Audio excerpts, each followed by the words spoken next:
So in this video we are doing something I haven't seen done before with resin art. These absolutely insane pieces. Incredible. Let's go. Right, we are back. We are going to be making some extremely insane pieces in this video. I'm not sure if this is done, not sure if this has been done before. I haven't seen it. So I was on a different platform scrolling through as you do, and I came across some nail videos with a product called Cat Eye nail polish. Most of you have already seen this probably. And this set here comes as a set of 6 different colours and some magnets. And the polishes are actually magnetic, so we can kind of change the way they are going to look.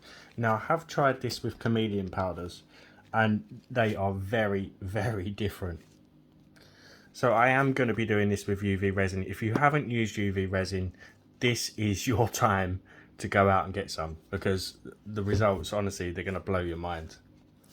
Do excuse the state of my mould, I haven't cleaned it up yet, but don't forget, keep these if you want to do the raindrop effect, because you can transfer these into your mould. So like I said, this one comes as a set of 6, but I've also got an individual one which is a really nice colour, and I'm going to use this as a backing for some, and I'll show you just what it does. So just for this video initially, I'm just going to show you on some really small pieces.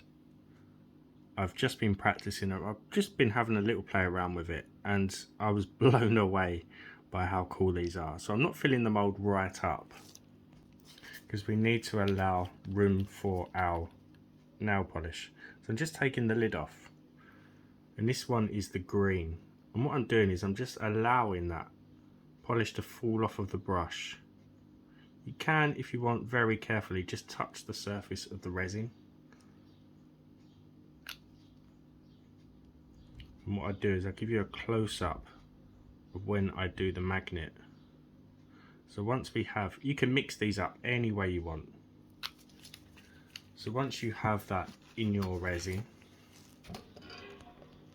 I'm just going to stir that in.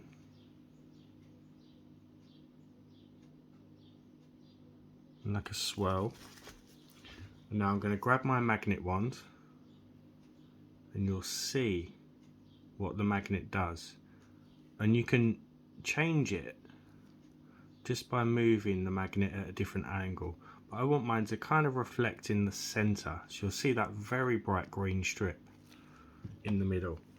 And then what we're going to do is just cure that. Some of these polishes, they do sink more than the others, so just be careful. And viscosity of your resin is obviously going to make a difference. So I'm doing it with this. I would recommend also doing it with this. All the links are in the description box below. If you've got a lower viscosity resin, these may sink and give different results to what mine is. So once that one has cured, I'm just going to put a small amount of UV resin into my mixing cup. Now the reason why I'm doing this is because the backing that I'm going to be using, this is the code for it. Again, it's in the description box. No, that's not the one, it's this one. I'll show you the code once I get it out. And by mixing it with the resin, it will go further. And I don't really want the magnetic effect on this one. So a normal mica powder would, a chameleon powder would probably work for this as well. I'll try the magnet and just see what happens. So again, I'm just allowing a drop to fall off of the brush into the UV resin, like so. You can see just how nice that is. And then we just mix that in, and then just apply that onto the back. You could do it with black. I've had a few experiments just doing the backs with black. They come out really well. But I'll show you a few different results at the end. As always, massive shout out to my channel members, anyone who's bought me a coffee or a super thanks, and thank you to everyone who wished me a happy birthday. Loads of you wished me a happy birthday, thank you very much. Had a really nice day. So once that is then covered, we can then blast that with our UV light. Let's just see what the magnet does first. Yeah, it does the same even when it's blended down with the UV resin. It's still moving that polish around. So I'm going to repeat the same thing again, and this one is like a plum colour. There's the code. After the swirl, again we just manipulate that with our magnet and another cure. So the set also comes with a black, so I've just done the same thing and added just a drop of that to some more UV resin. And let's try a larger heart. This is probably as deep as I'd want to go with UV resin. We'll go with one drop of this, it's like a purple, one of this, another of the green, and I think that will do. Sometimes less is best. I'm worried that my resin is going to start curing. Again, just using that magnet to manipulate the colours so that in different light they will react very differently. And I'm just backing that with the same colour that I did the first one in.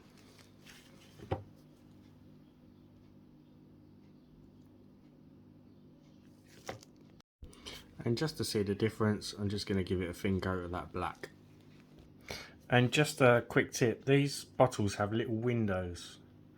Make sure the light cannot shine through those because that will start to cure inside the bottle. So I've done a few now, but this one here, I've just drizzled it over just to see if there's much of a difference. And then we're going to stir it.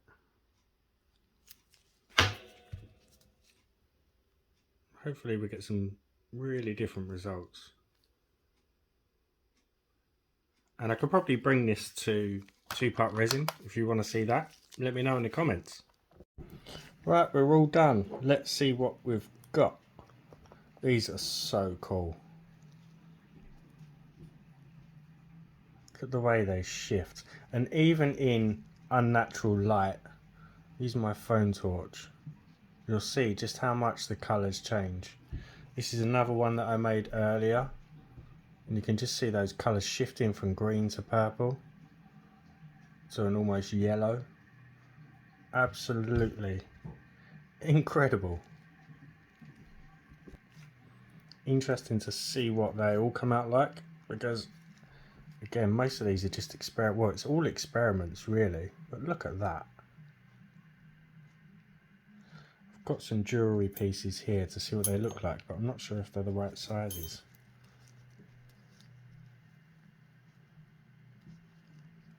It fits. Let's go with the small ones. Look at that. And the shift, as I said, I did try these with normal chameleon powders, and they have some of the effect, but nowhere near, nothing close to this. It's absolutely phenomenal. As always, give the video a thumbs up, drop me a comment, and if you haven't subbed, hit that button for me. Wow, that's like a galaxy. Let's try that one with my torch as well, just to see what it would be like at night time, different lights.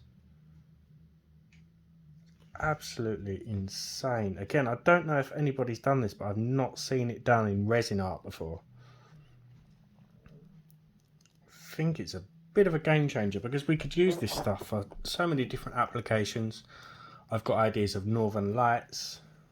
There you go, look. Talking about northern lights, see that green and that purple. Could have done with a black background on that one, I think. Yeah, it doesn't really go in there, but you can just see those colours. Absolutely insane. Let's go with the one that I kind of just drizzled it on, just to see what it would. Wow. That is crazy. Again, once I get used to the kind of magnet placement, I could probably do these in variations of layers, but you can see where it gets its name from, the cat's eye. Really insane. Let's go with this one down here. Look at that. Oh, we got a rainbow colour on there as well, just on the outer edge, if you see that.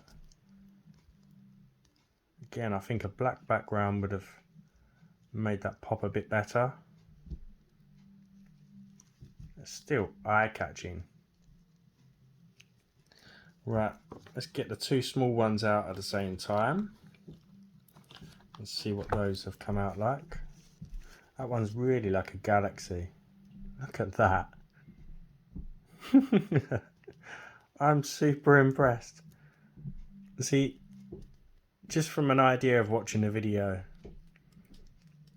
we've brought nail art over into resin art with some crazy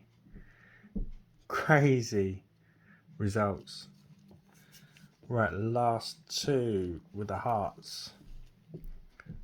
Look at that. I'm not normally fond of glitter, but with this stuff I haven't really got to get it everywhere. It's not, it hasn't got to go on my hands, or it's as simple as just dropping it into the UV, but with a really sparkly effect, so I'm quite safe with this. I did say about dipping the brush into the resin. Just be careful though, because that could then go back into the nail varnish. Wow. But I can't see it being too much of a problem. You're probably better off just letting that fall off. There's a bit of a blemish on the front of this one. Obviously didn't cure it for long enough. But there you go. Some other of the small ones that I made earlier. I'm not sure if these are the ones that I've just demolded now. But these are insane. Imagine turning those into earrings. There's a matching pair there. Just play around with the stuff. It really is super cool. This was another one. It went a bit blobby there because I put too much in. But you can see the variation of the colours really well. Something that chameleon powders just don't really do. But again, give the video a thumbs up, drop me a comment. If you haven't followed, hit that button for me, and I will see you for the next one. Bye for now.